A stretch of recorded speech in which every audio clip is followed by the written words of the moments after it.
Did you know that there are literally half as many public companies on the stock market right now as there were in 1980? And that's not because the number of businesses has gone down. It's because we have reached a new degenerate state to our society.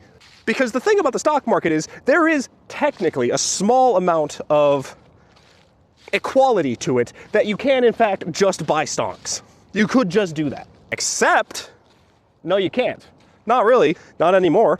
With the introduction of private equity, that is, even that tiny concession is quickly no longer becoming a thing. Because what private equity does is they are private equity. You don't get to buy into private equity. Even if you want to, even if you have the money, they could just say no. And what private equity does is they come up, they buy everything, they privatize everything into their private fund, privately controlled fund.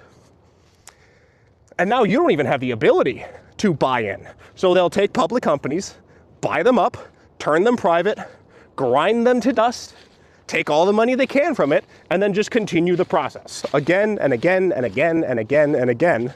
So now you don't even have the ability to buy into some of these companies anymore. So you can't just lull buy stocks. And then you might say, oh, well then the solution is easy. Get rid of private equity and make the stock market free again. Except that doesn't work, because private equity is the inevitable result of a stock market. When there is no real regulations on a thing, and everything is just a free market where someone can buy, eventually you're just gonna get some guy who owns everything. You know, as long as I get one more penny from you than you get from me, run that game long enough and I'm a king and you're a slave. And that's the problem with the stock market, is that it will fundamentally always shift towards monopoly, without some regulating force preventing that from happening.